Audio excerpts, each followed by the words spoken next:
li nafsihi. Di antara mereka ada yang setelah menerima Al-Quran lalu zalim kepada dirinya sendiri. Diterimanya Al-Quran dengan lidahnya, tapi ditolak dengan perbuatannya. Mulutnya menjunjung Al-Quran, perbuatannya menginjak Al-Quran. Quran bilang ke barat, dia pergi ke timur.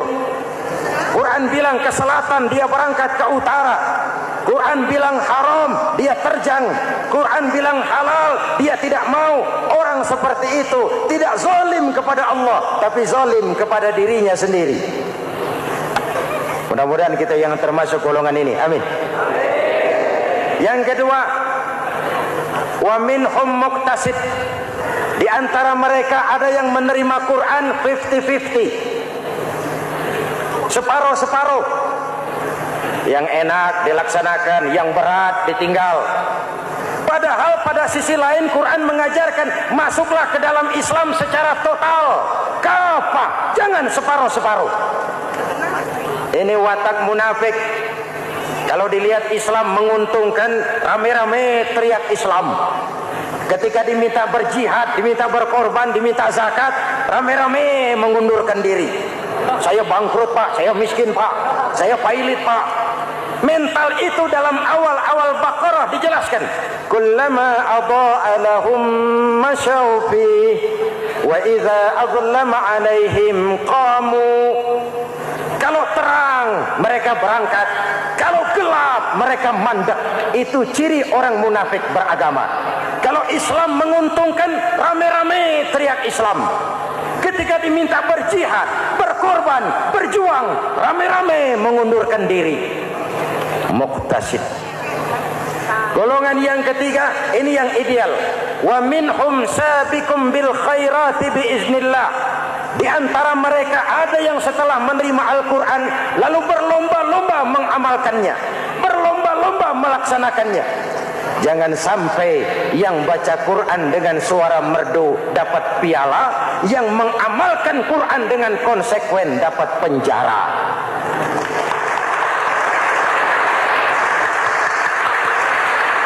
Itu ironi, itu menyedihkan, itu memilukan, dan itu memalukan. Pilihan terserah kita. Satu hadis Rasulullah mengajarkan begini: man ja'alal Qur'ana amamahu qadahu ilal jannah, wa man ja'alal Qur'ana khalfahu saqahu ilan nar. Siapa yang meletakkan Quran di depannya, dijadikannya Quran sebagai imam, Quran akan membimbing dia ke surga, surga dunia, lebih-lebih surga akhirat.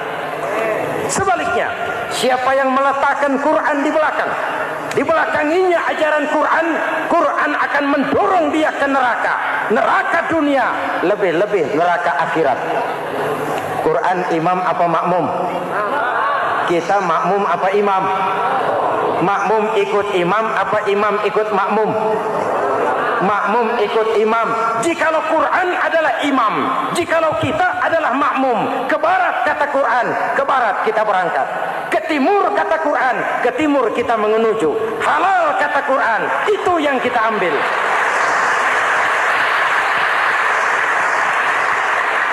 Mari kita jadikan Ramadan sebagai bulan di mana sedikit demi sedikit kita berupaya kembali menjadi generasi yang Qurani. Rasulullah pernah ditanya, kalau Tuhan wafat ya Rasul, kemana kami minta nasihat? Aku tinggalkan kamu dua nasihat. Satu yang diam saja, satu yang bisa bicara. Yang bisa bicara apa ya Rasul? Al-Quran. Minta nasihat Quran. Yang diam saja apa ya Rasul? Maut. Dalam hidup ada dua nasihat.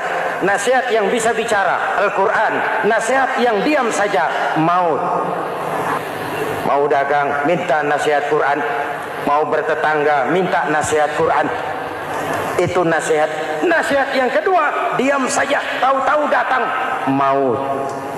Makanya anggap ini Ramadan terakhir yang diberikan Allah kepada kita. Karena tahun depan tidak ada jaminan kita bertemu Ramadan.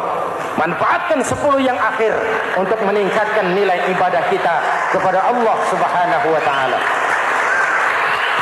Hadirin, kita sudah mendekati akhir, saya akan baca doa.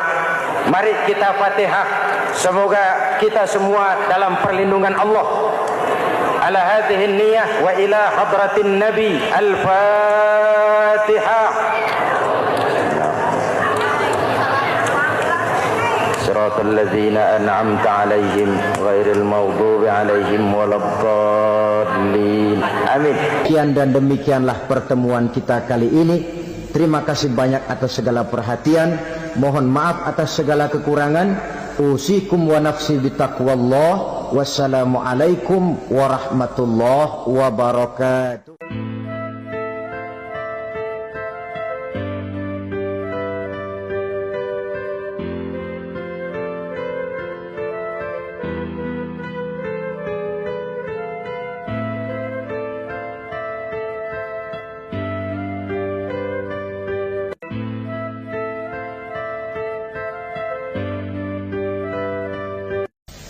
Bapak-bapak, ibu-ibu, saudara-saudara kaum muslimin rahimakumullah. Murai di dahan dan koko ayam di kandang. Dunia ini penuh dengan berbagai macam kesibukan. Sejak dari petani yang turun ke ladang, pedagang yang berangkat ke pasar, pelajar yang menuju sekolah, sampai kepada pegawai yang berangkat ke kantor, seluruhnya tidak lain untuk mencari sesuatu yang bernama bahagia. Setiap orang menginginkan kebahagiaan dan tidak seorang pun menginginkan kesengsaraan dalam kehidupan ini. Namun nyatanya tidak setiap orang yang ingin bahagia mengetahui jalan yang harus ditempuhnya untuk sampai kepada kebahagiaan itu. Maka pada kesempatan pertemuan kali ini saya ingin menyampaikan sebuah hadis dari junjungan kita baginda Nabi besar Muhammad sallallahu alaihi wasallam yang termuat dalam kitab Mukhtarul Ahadits An-Nabawiyah, di mana beliau bersabda, arba'un min sa'adatil mar'i. Ada 4 perkara yang merupakan tanda dari orang bahagia. Saya mau tanya, di antara saudara-saudara yang hadir di sini, apa ada yang kepengen jadi orang sengsara? Seluruhnya tentu ingin mendapatkan kebahagiaan. Maka menurut resep dari Nabi kita, tanda orang bahagia itu 4. Jadi kalau saudara ingin bahagia, harus mempunyai 4 perkara ini.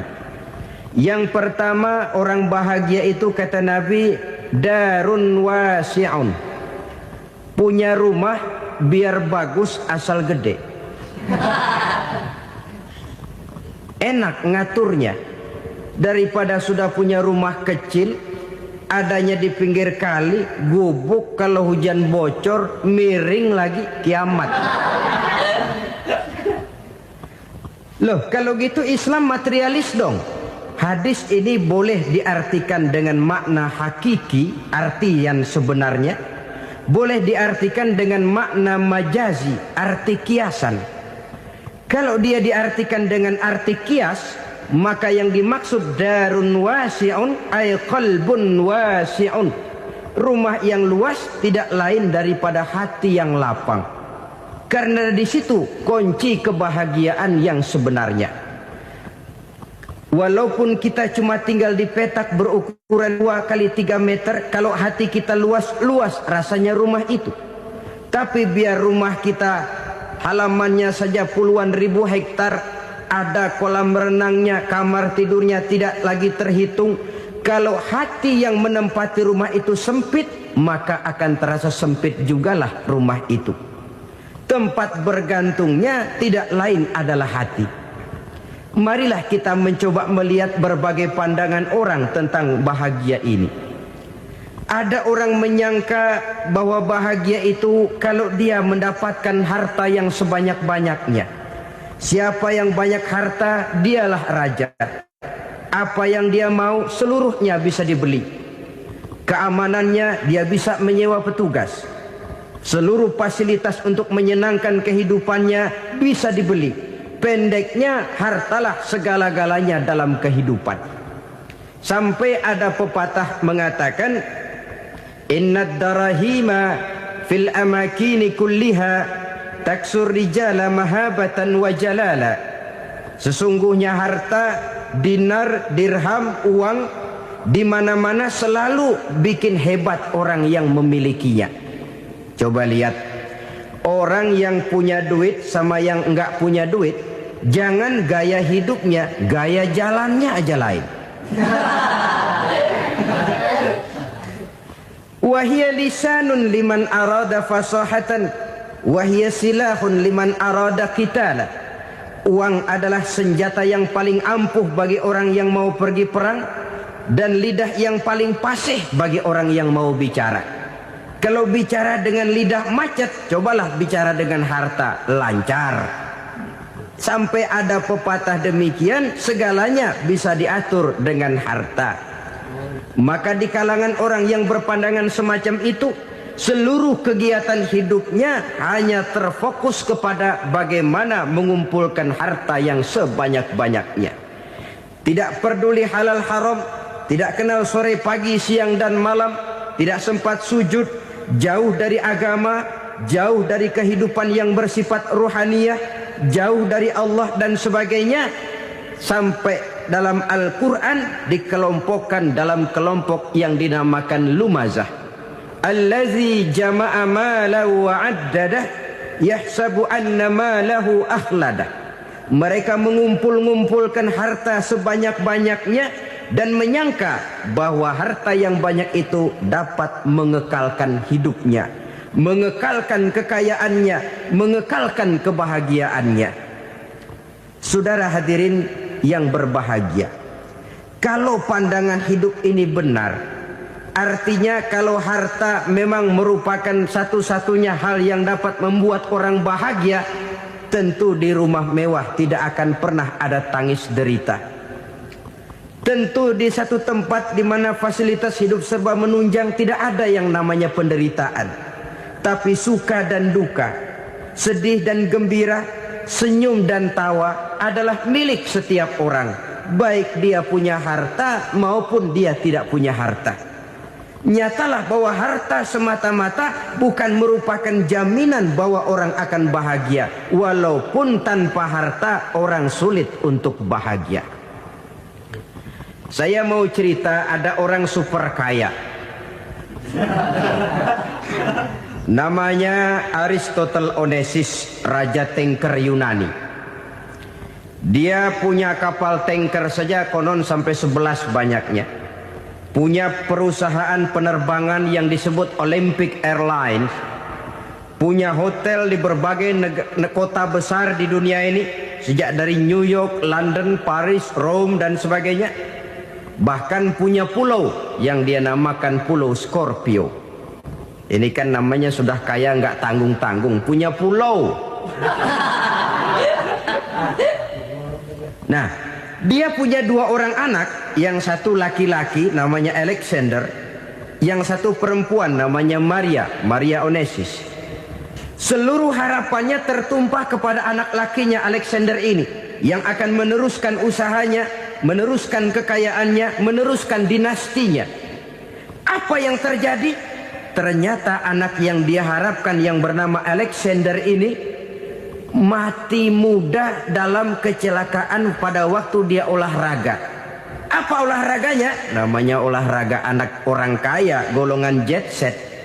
Olahraganya olahraga pesawat terbang. Jatuh, ya nggak kapungut, habis mati. Tinggal satu anak perempuannya, Maria Onesimus. Tapi anak perempuan ini juga malah urakan. Terakhir dia pacaran, bahkan kemudian kawin sama orang Rusia. Rupanya Aristotle Onesimus ini broken. Kekayaannya yang berlimpah ruah, perusahaannya yang begitu banyak, siapa yang akan meneruskan? Siapa yang akan menggantikan? Sampai kemudian dia mengurung diri di Pulau Scorpio dan mati di sana secara mengenaskan. Seorang multi jutawan, seorang yang super kaya, mati menyendiri di pulau sepi. Ibarat kata pepatah, anak ayam mati di lumbung. Bukan kekurangan makanan, keurugan makanan. Begitu kehidupan Aristotle Onesimus. Dan banyak orang-orang yang sudah demikian kaya sampai dibingungkan oleh kekayaannya sendiri. Telusurilah kehidupan David Rockefeller misalnya, Henry Ford misalnya, Adnan Khashoggi misalnya. Multi jutawan yang kadang-kadang dibuat keder oleh kekayaannya sendiri. Pantas ketika Imam Ali ditawarkan orang, "Ya Ali, kalau kepadamu disuruh pilih ilmu atau harta, kau pilih mana?" Ya jelas pilih ilmu dong. Kenapa? Pertama, ilmu kalau kita berikan kepada orang lain tambah. Tapi harta kalau kita berikan kepada orang lain kurang. Saudara punya uang 10.000, dibagi orang 5.000, jelas uang saudara berkurang. Tapi saudara punya ilmu diberikan kepada orang lain bisa, saudara pun makin mantap. Tidak lantas jadi bodoh karena ngajarin orang. Saudara bisa Fatihah lalu mengajarkan orang Fatihah. Orang bisa, saudara pun makin hafal. Tidak lantas setelah diajarin orang ilmunya hilang. Begitu datang dia minta orang, "Tolong ajarin saya Fatihah." Udah habis, nggak ada.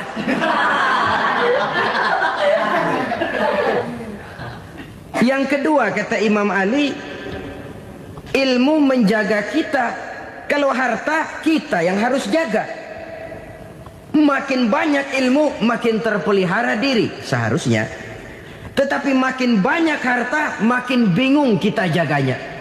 Sampai kadang-kadang kalau perlu seluruh keliling rumah dipasangi alarm. Belum cukup disewakan anjing besar-besar, pasang di depan pintu, awas anjing galak. Masih belum cukup juga cari centeng tukang-tukang kepruk jaga rumah. Masih terasa belum aman padahal rumahnya dikelilingi tembok besar. Di balik tembok ada pintu-pintunya tebal. Di balik pintu itu terbuka masuk kamar, kamar pun ada pintunya, pintunya pun kuat. Masuk ke dalam kamar ada lemari, lemarinya pun pintunya kuat, dikunci, kuncinya pun kuat. Tapi tahap seluruhnya yang timbul cuma sekedar was-was saja. Kesimpulannya sekali lagi, tanpa harta orang memang sulit untuk bahagia. Tapi harta semata-mata tidak merupakan jaminan orang akan bahagia. Dengan hati yang luas, itu modal utama untuk mencapai kebahagiaan hidup. Orang yang hatinya luas, saudara-saudara, punya hati yang lapang, melihat kenyataan hidup ini, dia bersyukur senantiasa kepada Allah. Lantas tidak timbul hasud dan iri hatinya. Oleh karena itu, jiwanya selalu lapang. Kalau tidak, cupik hati namanya. Dangkal pandangan, tidak senang melihat orang lain dapat nikmat, dan itu sering dijadikan contoh. Kalau orang yang lapang dada, dia lihat tetangganya beli TV baru, dia berkata, "Alhamdulillah ya, tetangga kita beli TV, mudah-mudahan kita bisa ikut nonton." Lapang dadanya. Tapi orang yang sempit hati, lihat tetangga beli televisi, meriang. Enggak diapa-apain, meriang. Besoknya dengar tetangga beli motor, makin sakit, ke rumah sakit. Lalu di rumah sakit dengar tetangganya beli mobil, mati. Disiksa oleh perasaannya sendiri. Orang kalau hati sudah sempit dalam hidup, kemanapun dia pergi, sempit rasanya medan kehidupannya. Kemudian kita melihat juga ada orang yang menilai bahwa bahagia itu katanya kalau punya kedudukan yang tinggi, pangkat yang agung, wibawa yang besar. Mungkin betul, tapi mungkin juga tidak. Bergantung kepada hati orang yang punya pangkat itu. Sama dengan harta tadi. Harta akan membawa bahagia kalau dia jatuh ke tangan orang yang berhati lapang. Tapi harta akan jadi bencana kalau jatuh ke tangan hati orang yang sempit. Pangkat akan membawa bahaya kalau jatuh di tangan hati orang yang sempit. Lebih dari itu, kenyataan mengajarkan kepada kita bahwa ternyata pangkat dan jabatan tidak selamanya memberikan kebahagiaan dalam kehidupan. Bahkan resikonya kelewat besar. Beberapa bukti kita bisa ambil dari para pemimpin dunia yang menjadi korban lantaran pangkat dan jabatan yang disandangnya. Saudara ingat Presiden Abraham Lincoln dan John Kennedy dari Amerika dibunuh orang. Park Chung-hee dari Korea Selatan, Ziaur Rahman dari Bangladesh, Anwar Sadat dari Mesir, terakhir Indira Gandhi dari India, menjadi korban dari pangkat dan jabatan yang disandangnya dari orang-orang yang tidak senang dia memegang jabatan itu. Dia akan mudah mengundang bencana. Sehingga pantas kalau seorang presiden terkemuka Amerika, Harry Truman namanya, dia mengatakan jabatan presiden itu, kata dia, seperti orang nunggang macan. Naik macan harus kita taiki, kalau enggak dia bakal nerekam kita. Ngeri katanya. Adapun orang yang hatinya lapang, kalau dia menerima pangkat dan jabatan, dianggapnya itu satu kesempatan untuk berbuat baik. Tapi orang yang berhati sempit, menerima pangkat dan jabatan, bukan kadang-kadang menerima, malah berusaha setengah mati mencapai dengan segala cara. Kalau perlu jilat atas, jilat atas. Jadi golongan sumuhun dawu. Jadi kelompok kulon nuwun, yes sir, yang kerjanya cuma oke bos. Kalau perlu jilat atas, jilat atas. Kalau perlu injak yang bawah, injak yang bawah. Perlu sikut kiri kanan, sikut kiri kanan. Yang penting pangkat dapat, jabatan dapat. Orang yang semacam ini, kalau sudah mempunyai pangkat dan jabatan, biasanya dia tidak menganggap itu sebagai amanah, tidak menganggap sebagai kesempatan berbuat baik, tapi malah kesempatan untuk memperturutkan hawa nafsunya yang dilatar belakangi oleh kesempitan hatinya tadi. Apalagi kalau orang memperoleh pangkat karena banyak mengeluarkan uang. Seakan-akan pangkat dan jabatan itu sekarang macam proyek, pakai tender. Siapa yang berani bayar segini, naik. Nggak berani, minggir. Padahal logikanya, kalau orang mencapai satu jabatan karena banyak mengeluarkan uang, hampir bisa dipastikan bahwa setelah jabatan itu dia pegang, langkah pertama yang akan dilakukannya ialah berusaha bagaimana uang yang dia keluarkan supaya kembali. Ya paling kurang pulang modal dulu dong. Soal mikirin rakyat soal nanti, tapi ini modal harus pulang. Itu celakanya kalau orang memperoleh pangkat dan jabatan cuma karena banyak mengeluarkan uang. Jarang orang yang mempunyai keyakinan dan pandangan bahwa pangkat dan jabatan merupakan amanah. Jadi sekali lagi, pangkat dan jabatan mungkin saja membawa kebahagiaan kalau jatuh ke tangan orang yang berhati lapang. Tapi bisa jadi bencana kalau dia jatuh ke tangan orang yang mempunyai hati yang sempit. Dan lagi-lagi stresnya hati yang lapang. Lalu sebagian orang, saudara, ada yang berpandangan katanya bahagia itu kalau jadi orang terkenal, mempunyai popularitas, menjadi idola di kalangan remaja, di kalangan orang tua, di segala lapisan masyarakat.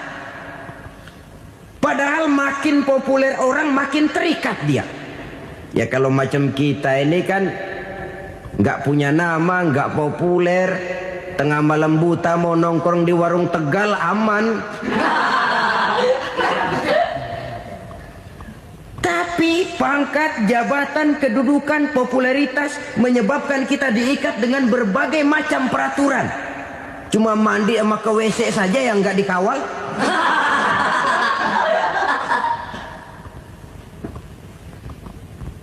Benarkah popularitas, ketenaran membawa kebahagiaan? Mungkin. Ya, tapi mungkin juga tidak. Kenapa? Banyak orang-orang populer yang mengakhiri hidupnya secara tragis. Kita ambil beberapa nama. Di Amerika tahun 60-an ada bintang seksi paling terkenal yang dijuluki seks bom. Bom seks. Sampai sekarang jadi legenda, namanya Marilyn Monroe. Singkatan dobelnya itu inisialnya MM, Marilyn Monroe. Terkenal, top, sampai dia mati tahun 62. Namanya sekarang masih saja dibicarakan orang. Kenapa dia bunuh diri? Tidak punya hartakah dia? Banyak. Kurang populerkah dia? Seluruh dunia mengenalnya. Sejak rakyat kecil sampai pejabat tinggi dia punya hubungan. Kenapa? Jenuh. Dia terlahir dalam keadaan yatim. Setelah itu tidak lama dia berangkat remaja, ibunya meninggal. Pindah dari wanita asuh ke wanita asuh sampai 12 orang ibu angkatnya. Dan kekecewaan yang paling parah, setiap laki-laki yang dekat dengannya hanya seperti kapal berlabuh. Datang dan pergi silih berganti. Padahal dia merindukan seseorang yang bisa melindungi hidupnya. Dia rindukan itu dan dia tidak pernah menemukan. Itu yang akhirnya menyebabkan dia minum pil tidur kelewat dosis. Minum obat tidur kebanyakan. Ya tidur terus sampai sekarang.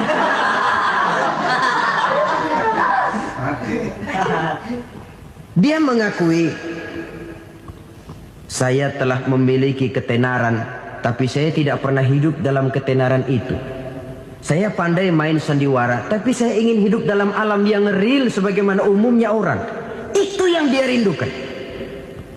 Menyusul jejak yang namanya Marilyn Monroe ini, Billie Holiday, saudara kenal tentu, di rumah sakit dirawat. Dia juga minum obat overdosis, mati lagi. Jimi Hendrix minum obat tidur overdosis kelewat batas, mati lagi. Lalu yang menghanyutkan diri di danau, Janis Joplin dan Brian Jones.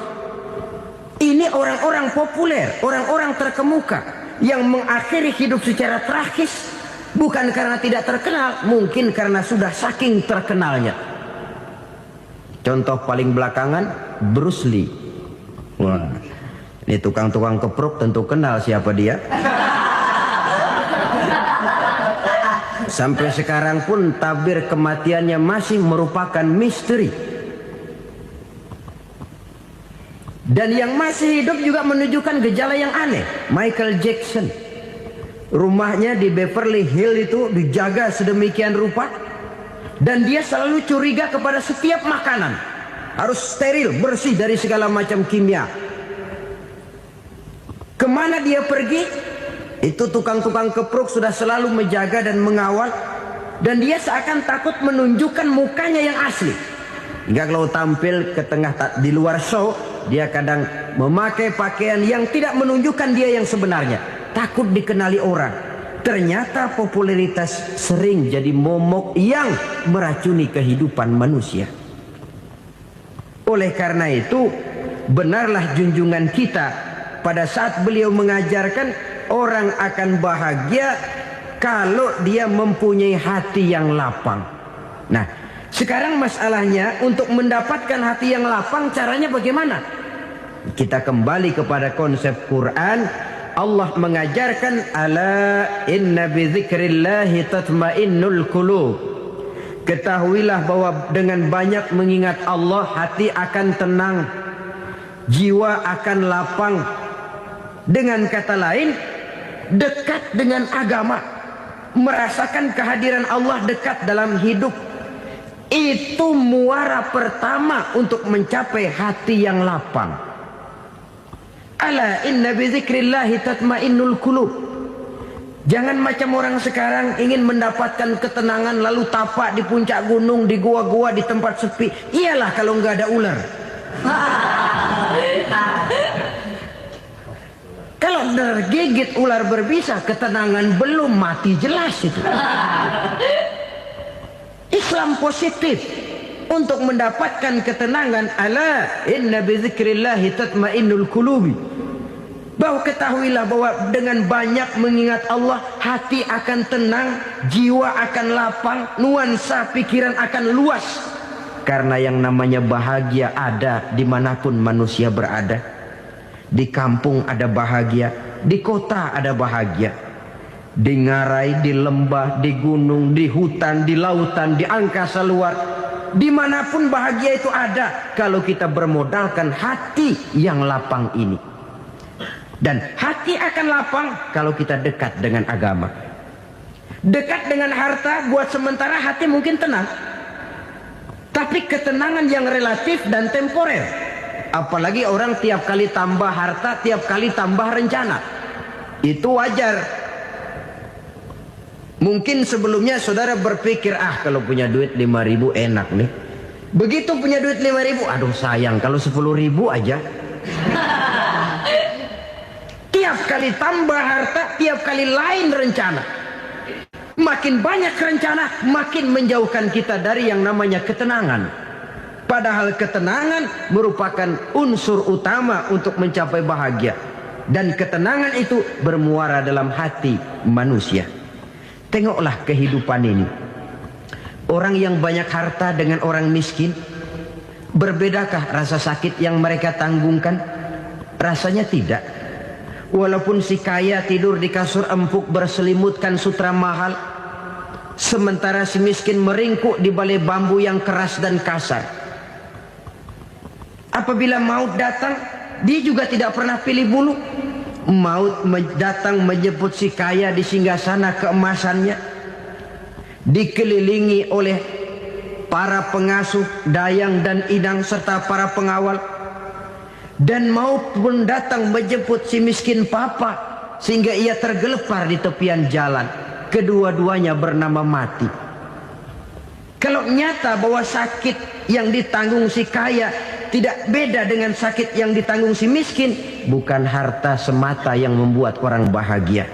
Hati yang tenang, jiwa yang lapang penuh kedamaian, karena banyak berzikir dan mengingat Allah, itu merupakan modal utama untuk mencapai sesuatu yang bernama bahagia.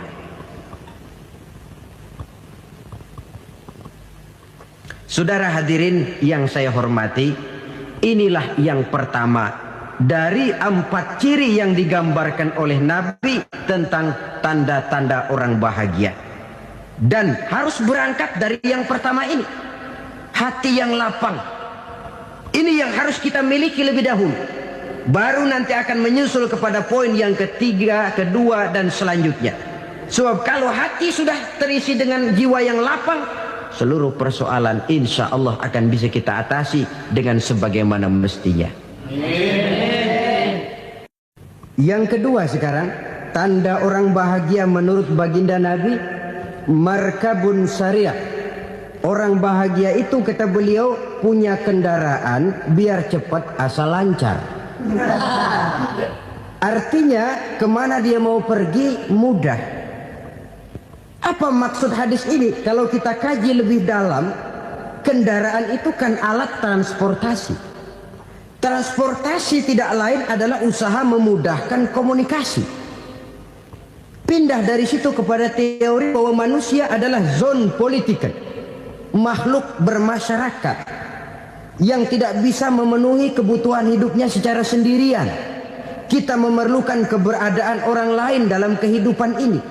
Untuk memakai baju saja kita sudah perlukan petani yang tanam kapas, pabrik yang memintal kapas jadi benang, pabrik yang menenun benang jadi kain, sampai kepada mesin jahit, sampai kepada tukang jahit. Itu cuma untuk memakai pakaian saja. Tidak seorang pun di antara kita yang sanggup memenuhi kebutuhan hidupnya secara sendiri. Kita perlu orang lain. Maka kebebasan dalam arti mutlak, kebebasan tanpa batas, itu tidak mungkin ada dalam kehidupan. Karena kita mengadakan yang disebut interaksi sosial. Setiap kegiatan kita tentu melibatkan orang lain. Menurut kita barangkali kita bebas jalan di jalan raya semaunya, tapi orang lain berkendaraan pun merasa bahwa ini ada juga jalan haknya. Dan begitu selanjutnya. Oleh karena itu, maksud dari kendaraan yang cepat ini adalah khulata'uhu ma'as solihin. Lingkungan pergaulannya terdiri dari orang-orang soleh. Pergaulannya luas. Kemana dia pergi ada temannya. Kesulitannya ada tempat dia cerita. Dan kesulitan kalau sudah diceritakan kepada orang lain, taruh kata orang itu tidak bisa menolong, namun menceritakannya kepada orang yang kita percayai, kan paling kurang sudah mengurangi beban jiwa, mengurangi tanggungan batin, merasa masih ada tempat kita cerita. Maka lebih baik orang awam yang mau bergaul ketimbang orang setengah alim tapi ngunci pintu. Sebab nantinya akan timbul sikap picik, cupik pandangan, dan tidak luas menghadapi kenyataan dalam kehidupan ini. Namun yang harus kita garis bawahi, pergaulan memang mesti luas. Namun jangan sekali-kali lupa bahwa pergaulan sangat besar pengaruhnya dalam ikut membentuk kepribadian manusia. Sehari-hari bisa kita bilang, kalau kita dekat sama tukang minyak wangi, sekalipun nggak dibagi minyaknya, baunya tentu dapat. Betul? Tapi dekat sama tukang elas, walaupun nggak kena apinya, asapnya mesti kena. Kalau Syauqi mengatakan lebih jelas lagi, man asyaral asrafa asa musyarrafan wa muasyiral anzali ghairu musyarrafin. Awalam taral jildal hakira muqabbalan bisagri lamma sara jildal mushaf. Siapa yang bergaul dengan orang mulia, dia bakal ikut menjadi mulia. Tapi siapa yang berteman dengan orang hina, dia tidak bakal ikut menjadi mulia. Tidakkah kau lihat, kata Syauqi, kulit kambing yang hina pun dicium orang ketika menjadi kantong Quran. Kulit kambing hina, kalau dia sendirian gak ada yang mau cium. Tapi begitu dia bergaul dengan Quran, menjadi kantong Quran, dipakein minyak wangi, ditaruh di tempat yang tinggi, mau diambil dicium dulu, dibawa dengan penuh hormat dan hati-hati. Kulit kambing yang hina lantaran berteman dengan Quran, numpang mujur. Tapi coba lihat kalau kulit kambing berteman dengan kayu, jadi beduk, habis. Zohor dikemplang, asar dipukul. Itu pun sedikit saja, cuma salah milih teman. Yang temannya Quran dihormati orang, yang temannya kayu lantaran jadi beduk, gelap-gelap subuh orang udah kemplangi.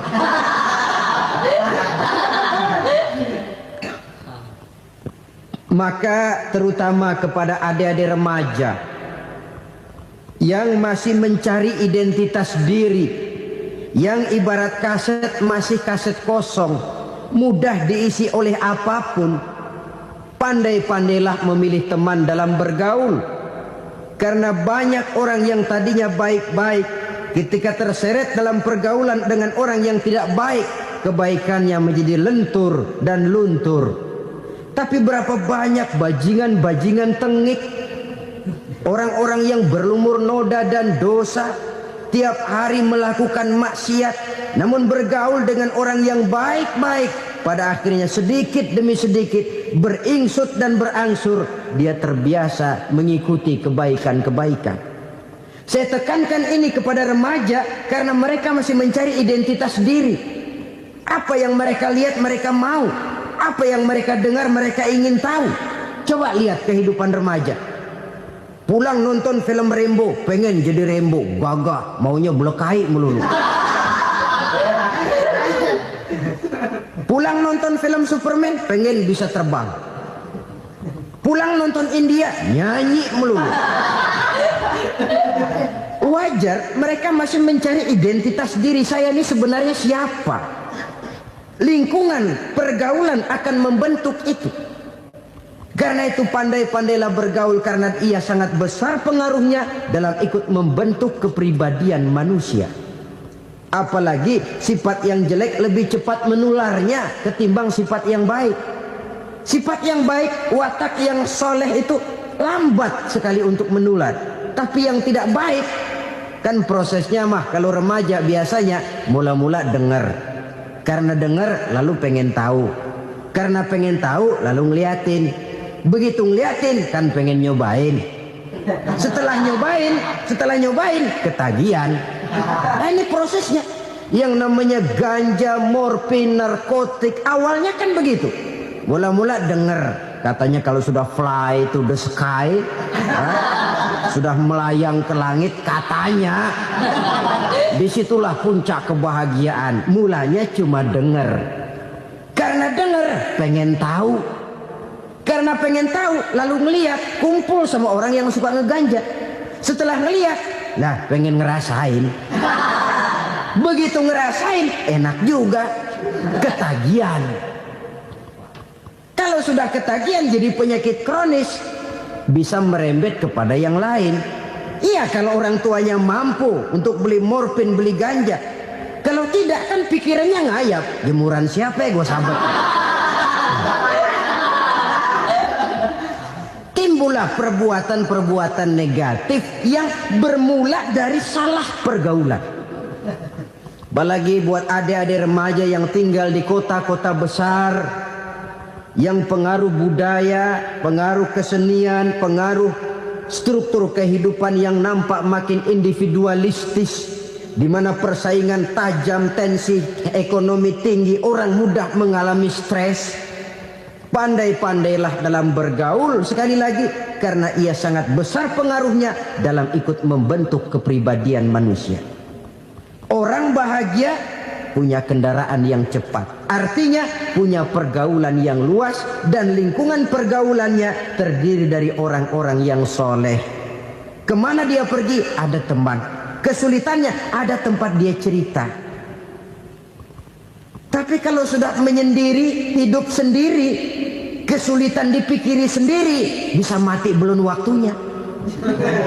Tidak ada tempat berbagi rasa, tidak ada tempat bercerita, tidak ada tempat mengurangi beban dalam kehidupan. Pantas betul kalau Islam sangat menggalakkan dan menganjurkan orang kalau sudah sampai waktunya itu untuk melangsungkan nikah. Kata Nabi, ya ma'syaras syabab man istata'a minkumul ba'at falyatazawwaj. Hai para pemuda, kalau sudah mampu memberi nafkah, kawinlah, nikahlah kamu. Kenapa? Sudah ada teman hidup, tempat berbagi rasa. Kesulitan kalau ada tempat cerita akan lebih ringan ketimbang kita telan sendiri, walaupun bobot kesulitannya sama beratnya. Saudara-saudara kaum muslimin rahimakumullah, inilah ciri yang kedua, punya kendaraan biar cepat asal lancar. Kemana kita mau pergi gampang. Dengan kata lain, setelah hati yang luas, pergaulan yang luas. Dua. Yang ketiga sekarang, tanda orang bahagia itu menurut Nabi, misbahun mudhi'un, punya lampu yang terang. Oh, itu enggak problem. Sekarang sudah zamannya listrik masuk desa, Pak. Lampu sudah terang semua. Betul, kalau itu yang dimaksud. Tapi tidak cuma itu. Karena lampu yang dimaksud di sini, lampu yang akan menerangi seluruh perjalanan hidup. Dan perjalanan hidup itu sudah dimulai sejak kita terlahir ke alam ini, sampai masuk ke alam barzah, kumpul di padang mahsyar, sampai ke akhirat. Lampu yang menerangi itu yang diperlukan. Kalau lampu, katakanlah yang paling top sekarang kan lampu jenis Mercury. Taruhlah itu di rumah kita, dia cuma menerangi rumah kita, menerangi hati pun tidak sanggup.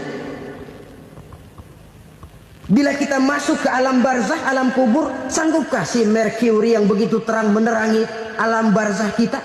Tidak sanggup lagi. Sanggupkah lampu yang ratusan watt, bahkan puluhan ribu watt menerangi kehidupan di padang mahsyar? Tidak akan sanggup lagi. Kalau demikian, yang dimaksud lampu yang terang di sini apa? Tidak lain amal soleh, kebajikan yang kita lakukan dalam hidup. Itu yang akan jadi lampu penerang.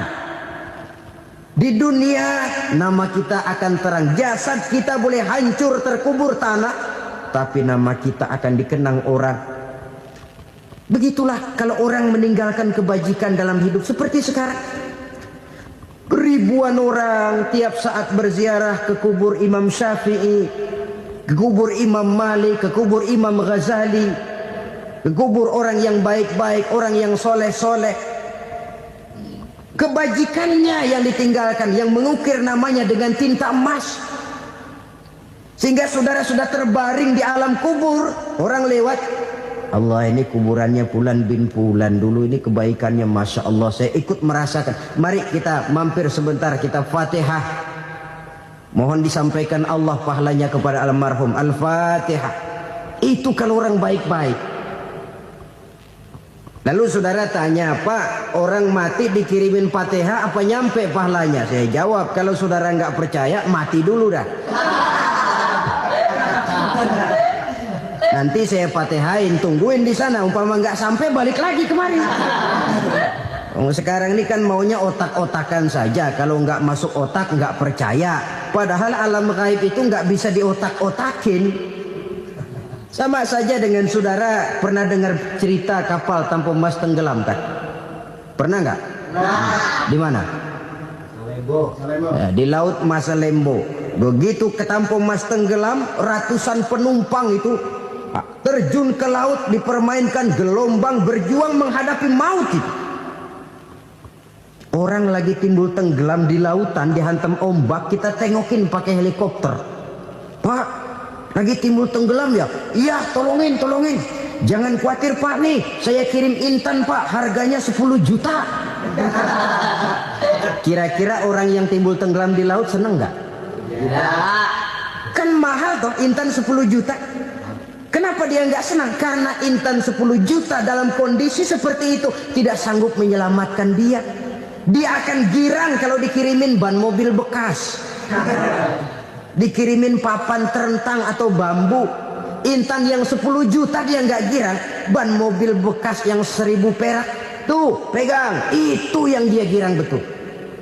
Inilah sebabnya Nabi berkata, mal mayyitu fi qabrihi illa kal ghariqil mutaghawwis. Orang yang meninggal di alam kuburnya seperti orang timbul tenggelam di lautan. Yantaziru da'watan min ahli, menunggu doa dari keluarganya yang masih hidup. Duh, bapak saya sudah meninggal, saya sayang benar sama dia. Kirimin kulkas ke kuburannya Itu sama saja dengan tadi orang tenggelam di lautan dikirimi intan yang harganya 10 juta, ndak sampai. Begitulah kalau kebajikan yang kita tinggalkan dalam hidup, sudah mati pun kubur kita masih diziarahi orang. Tapi kalau jahat yang kita tinggalkan, boro-boro lah orang mau doa lewat dekat kuburan kita juga serem. Tuh bajingan no, dulu mati dipendam di situ tuh. Jangan lewat situ, ntar kesurupan, jangan. Lewat saja orang ngeri. Konon lagi membacakan Fatihah dan mengirimkan doa. Hidup pada hakikatnya adalah kesempatan untuk berbuat baik. Maka sekali kesempatan itu diberikan, manfaatkan dengan sebaiknya. Sebab kesempatan kedua tidak akan pernah ada. Kesempatan berbuat baik di sini, di akhirat sudah pembalasan namanya. Sekali kesempatan itu dicabut, dia tidak akan pernah dikembalikan lagi. Kata Iqbal, hidup tidak mundur ke belakang, Bung. Berhenti diinjak orang, mundur hancur. Tidak ada kata mundur dalam hidup ini. Berhenti diinjak orang, mundur kecebur. Tidak ada kata lain, harus maju dalam kehidupan dalam artian yang positif. Hidup adalah kesempatan untuk mengumpulkan kebajikan yang sebanyak-banyaknya. Di situ nilai daripada manusia. Sekarang ini memang nggak kelihatan kok, orang yang banyak pahala sama yang banyak dosa nggak kelihatan kok. Barangkali kalau habis bikin dosa palanya pada benjol, mungkin orang takut sama dosa. Tapi sekarang sama saja, orang yang banyak dosa dengan yang nggak banyak dosa jalan bareng dari belakang, sama, nggak kelihatan beda. Tapi ada waktunya di mana pahala memegang peranan, di mana dosa diperlihatkan. Sama saja kalau kita bawa mobil siang, lampu kan nggak begitu berfungsi. Apa lalu bilang, alah ini lampu berat-beratin, copot-copotin aja dah.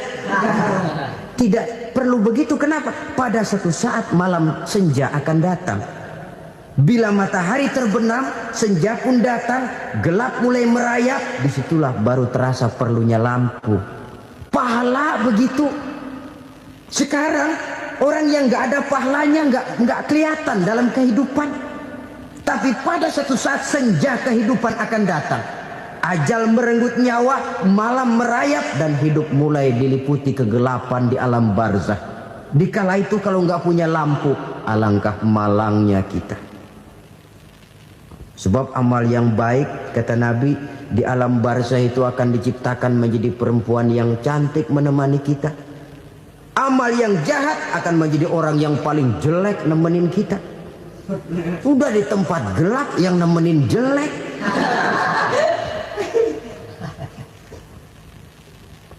Kaum muslimin rahimakumullah. Kalau demikian masalahnya, tergantunglah kita pandai memanfaatkan waktu. Al-waktu kasayf, waktu itu cepat sekali. Yang namanya waktu itu tahu-tahu. Tahu-tahu, udah tahun 87. Tahu-tahu, udah begitu. Tahu-tahu. Yang kemarin anak-anak, sekarang udah pada punya anak. Tahu-tahu saja itu. Begitu cepat waktu berlalu. Kalau tidaklah pandai kita memanfaatkannya, akan rugi kita. Nabi bersabda, "Man kana yaumuhu khairun min amsihi fahuwa rabih." Barang siapa yang hari ini lebih baik daripada hari kemarin, itu orang untung. Hari ini lebih baik daripada kemarin. Bulan ini lebih baik dari bulan kemarin. Tahun ini lebih baik dari tahun kemarin. Itu orang yang beruntung. Tahun kemarin sembahyangnya maghrib doang, sekarang udah tambah isya. Tahun kemarin cuman Idul Fitri aja ngancem bener, sekarang udah tambah Jumat, lalu tambah lagi maghrib, tambah lagi isya, dan selanjutnya. Hari ini lebih baik daripada kemarin, itu orang yang beruntung. Wa man kana yaumuhu mislu amsihi fahuwa khasir. Lalu barang siapa yang hari ini sama saja dengan hari kemarin, itu orang rugi. Hari ini sama dengan kemarin, rugi itu. Bulan ini begitu, bulan kemarin begitu. Tahun ini begitu, tahun lalu juga begitu. Rugi itu orang. Rugi apa? Rugi umur. Umur tambah, amalan gak pernah tambah. Dan saya pikir lebih merupakan azab ketimbang nikmat kalau orang dikasih panjang umur cuma untuk numpuk dosa. Mending mana? Panjang umur banyak dosa sama pendek umur dikit dosa. Mending mana? Mending mana? Ya, paling mending tentu panjang umur banyak pahala. Tapi kalau tidak, sekali lagi, lebih merupakan azab ketimbang nikmat kalau orang diberikan panjang umur tapi cuma untuk sekedar menumpuk dosa. Kehilangan kesadaran bahwa dunia bukan terminal akhir dari satu perjalanan.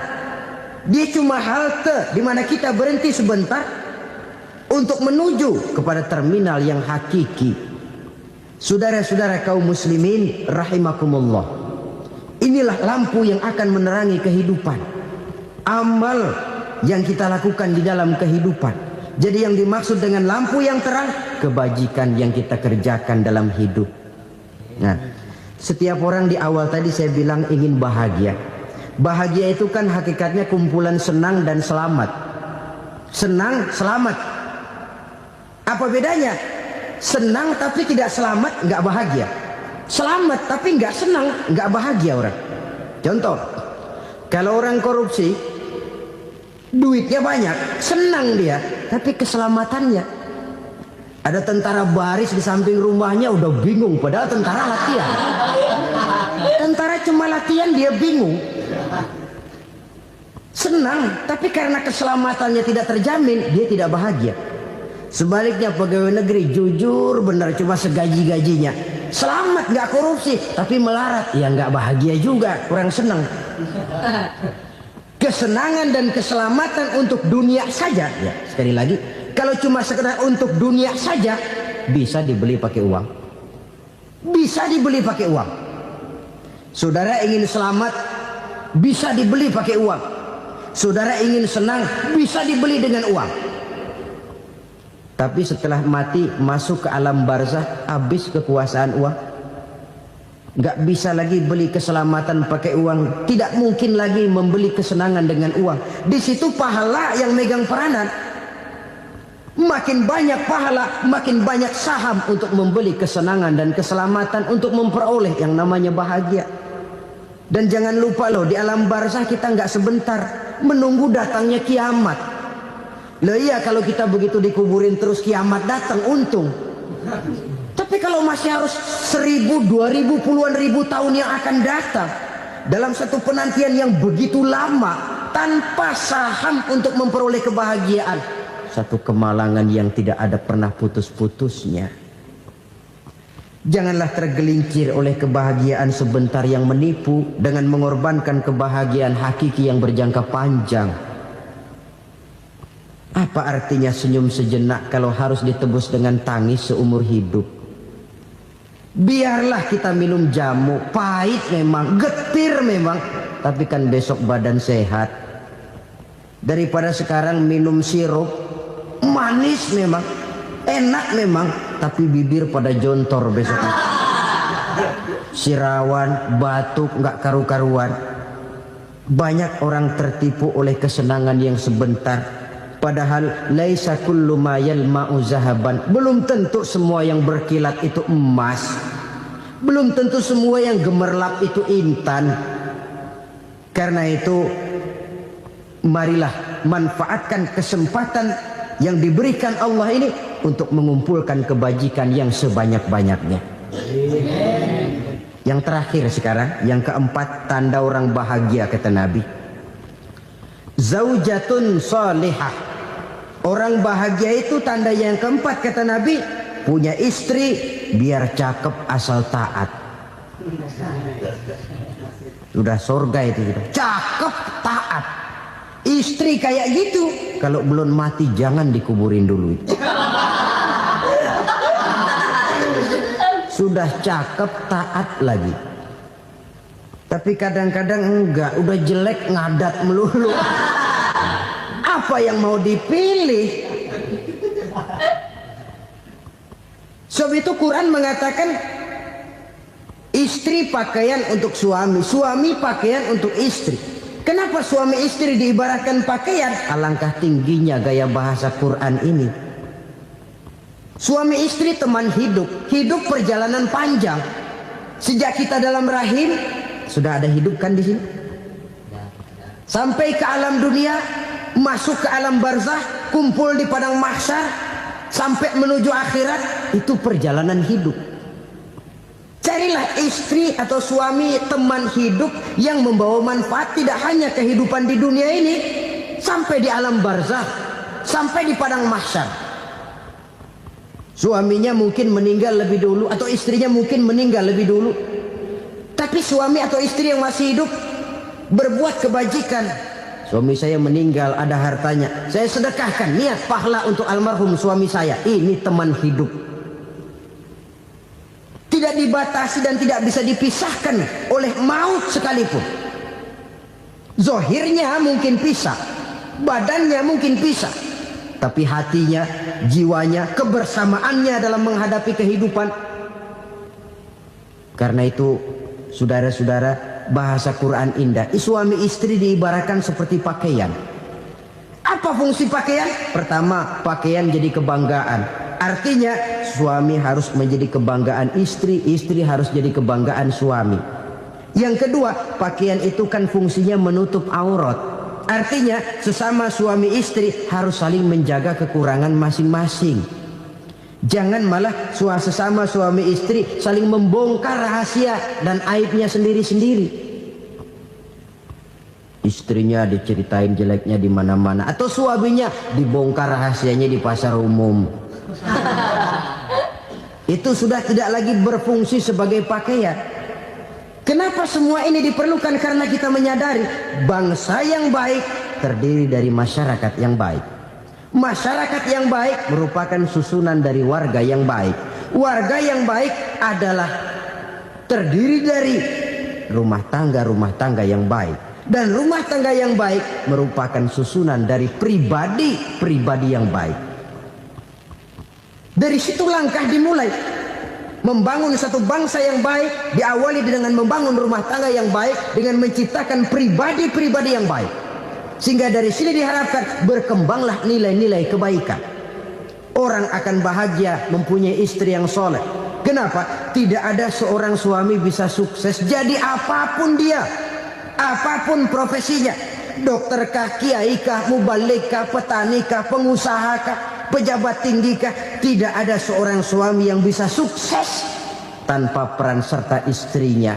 Walaupun memang peranan itu tidak begitu kelihatan, tapi sangat menentukan. Karena itu, saudara hadirin yang saya hormati, Islam sangat menghargai kaum wanita, memberikan kedudukan yang tinggi sepanjang tidak mematikan kodrat kewanitaannya. Nah, kalau sudah kesuksesan ini diawali dari rumah tangga, karier di masyarakat mudah untuk dikejar. Tapi keberantakan di rumah tangga merupakan kegagalan pertama di tempat lain.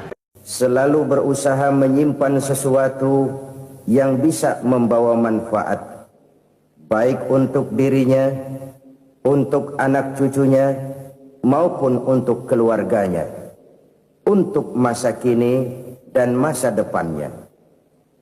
Kadang simpanan itu berbentuk uang, kadang berupa tanah, lain saat berbentuk pabrik, dan lain sebagainya. Sementara masa depan yang paling pasti adalah akhirat.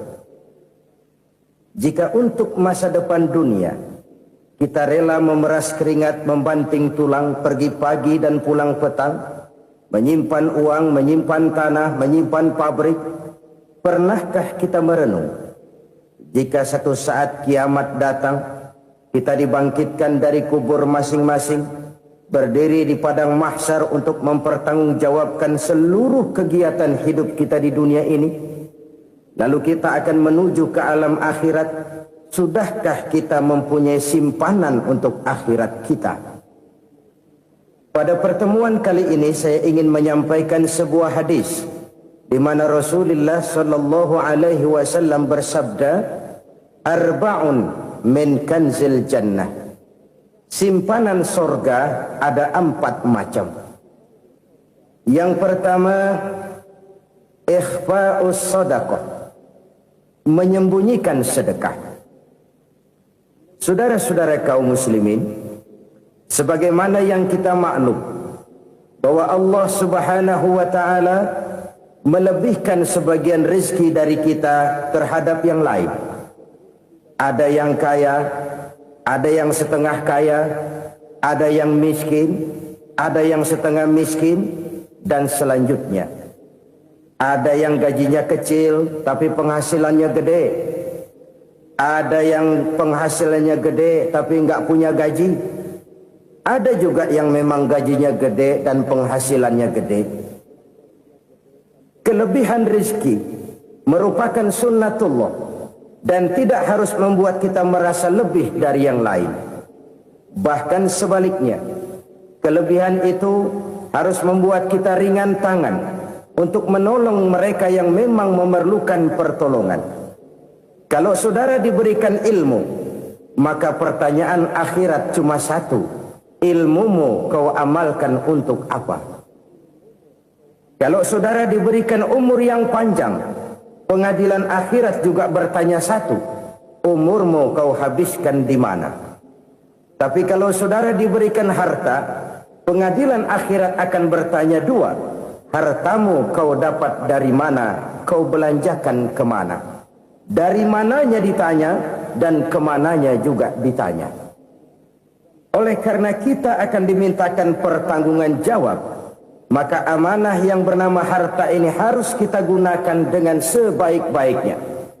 Ada penggunaan yang merupakan kewajiban, itu zakat namanya. Ada penggunaan yang sewaktu-waktu, itu infak namanya. Ada yang lebih sewaktu-waktu lagi, dan itu sedekah namanya. Zakat dia terikat oleh haul dan nisab, oleh putaran batas waktu dan ukuran dari harta itu sendiri. Sedangkan infak terikat oleh situasi dan kondisi perekonomian seseorang. Sedangkan sedekah tidak terikat dengan apapun. Dalam kondisi seperti apapun kita bisa melakukan sedekah dengan yang terkecil sekalipun. Sampai-sampai Rasulullah sallallahu alaihi wasallam mengajarkan, la tahqiranna minal ma'rufi syai'an walau an talqa akhaka biwajhin talik. Atau ada hadis, tabassumuka fi wajhi akhika laka shadaqah. Senyumanmu kepada temanmu adalah sedekah. Jadi untuk melakukan sedekah tidak harus dalam berbentuk uang. Dengan ilmu kita bisa sedekah. Dengan tenaga kita bisa bersedekah, dengan pikiran kita bisa bersedekah, bahkan senyum kepada teman itu pun sedekah. Jadi kalau sedekah dengan uang memang belum punya uang, nyengir aja banyakin. Itu asal pada tempatnya, jangan lalu ketemu tiang listrik cengengesan. Tentu tidak pada tempatnya dan tidak wajar. Nah, sedekah yang paling dicintai Allah adalah sedekah yang disembunyikan. Artinya jauh dari sifat riya. Kan kadang-kadang ada orang sedekah itu disebutkan namanya. Apa tidak bagus? Kalau memang niatnya ikhlas, ya bagus-bagus saja. Untuk memberikan sugesti kepada yang lain. Si Fulan bin Fulan nyumbang sekian, diumumkan. Boleh kalau niatnya untuk memberikan rangsangan kepada yang lain supaya dia menyumbang lebih besar dari orang tadi. Tapi kalau itu mendatangkan riya, maka sedekah yang paling dicintai Allah adalah sedekah yang disembunyikan. Tangan kiri saja tidak tahu apa yang diberikan oleh tangan kanan. Sedekah yang dilakukan dengan ikhlas akan merupakan perbendaharaan surga. Tersembunyi dari pandangan orang lain, tidak seorang pun tahu. Karena memang sikap yang baik adalah melupakan kebaikan dan mengingat kesalahan. Itu salah satu ciri orang bahagia. Orang yang selalu mengingat kesalahannya dan berusaha melupakan segala kebaikannya. Kalau dia akan berada kebaikan, dia tidak bisa ikut, dia merasa rugi karena dia merasa belum pernah berbuat baik. Tapi kalau akan melakukan kesalahan baru, dia ingat kesalahan yang sudah-sudah, sehingga terhalang baginya untuk melakukan satu kesalahan baru. Demikianlah saudara-saudara, bahwa Allah melebihkan rizki sebagian kita dari yang lain, agar terjadi tolong-menolong dalam kehidupan ini. Jadi kesenjangan yang nature, kesenjangan yang alami, itu sunnatullah. Ada yang kaya, ada yang miskin, ada yang kelas menengah. Nah, kenapa lalu sekarang kita berusaha mengentaskan kemiskinan? Oleh karena adanya kesenjangan struktural. Kalau yang kaya bisa semakin kaya, kenapa yang miskin tidak bisa naik jadi ikut sedikit kaya? Sebab pada dasarnya Islam adalah agama yang sejak turunnya sudah berupaya memerangi kemiskinan. Bahkan dikatakan kemiskinan itu mendekatkan kepada kekufuran. Orang kalau miskin udah dekat banget sama kafir. Gampang menjadi kafir. Berapa banyak saudara-saudara kita yang oleh karena soal perut, oleh karena soal materi, terpaksa meninggalkan dan menanggalkan akidahnya. Menjual petunjuk yang diberikan Allah dengan kesenangan dunia yang cuma sebentar ini. Na'udzubillah, thumma na'udzubillah. Jadi makin kita sembunyikan satu sedekah, semakin banyak perbendaharaan kita di surga. Sedekah yang paling dicintai Allah adalah sedekah yang disembunyikan. Malahan ada seorang sufi, dia punya kebiasaan kalau pergi sholat Jumat, dia bawa uang. Itu uang dia taruh di bawah tikar masjid. Dia niat sedekah kepada siapa saja yang nemuin itu duit. Maksudnya apa? Supaya yang nemuin nggak tahu siapa yang punya duit. Demikian